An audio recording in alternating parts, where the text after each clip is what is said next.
বিশাল জনসভার সম্মানিত সভাপতি, মঞ্চে উপস্থিত সম্মানিত অতিথিবৃন্দ এবং আমার প্রিয় পঞ্চগড়বাসী, আসসালামু আলাইকুম। আজকে আমার জন্য একটি খুব আবেগঘন দিন।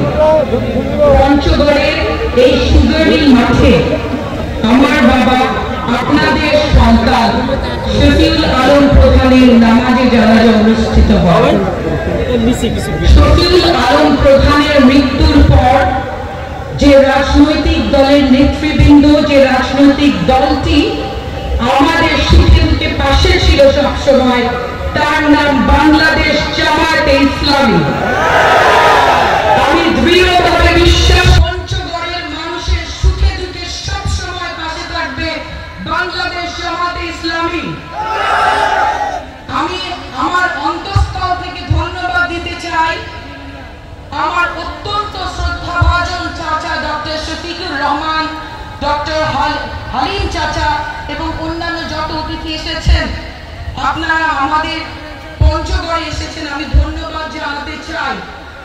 এবং আরো ধন্যবাদ জানাতে চাই, আপনারা দেশের এক প্রান্ত থেকে অন্য প্রান্তে ছুটে যাচ্ছেন গণতন্ত্র পুনরুদ্ধারের আন্দোলনে।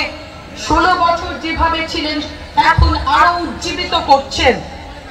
এবং আজকে আমি দেখলাম একটি জনসভা পঞ্চগড়ের মাটিতে আমার পিতা মরহুম শফিউল আলম প্রধান সবসময় বাংলাদেশ ছাত্র শিবিরের কথা বলতো যে এত সুশৃঙ্খল একটি দল।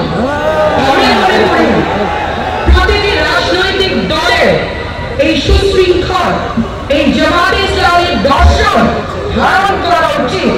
দর্শন রাজনৈতিক মতামত ভেদাভেদ হতে পারে, কিন্তু এই সুশৃঙ্খলতা, এই যে মানুষকে সম্মান দেওয়ার এই যে ঐতিহ্য, দেশের মানুষের কথা বলার ঐতিহ্য, ইসলামী মূল্যবোধ ধরে রাখার ঐতিহ্য, এই যে সনাতন ধর্মের একজন ভাই আজকে বললেন, আমি একজন নারীর কথা বলছি, আমি বিশ্বাস করি জামায়াতে ইসলামী যদি অত্যন্ত অনেক দলের ক্ষমতা শাসন দেখেছেন, আজকে আমার মনে হলো জামায়াতে ইসলামী যদি কখনো ক্ষমতায় আসে নারীর অধিকার প্রতিষ্ঠিত হবে।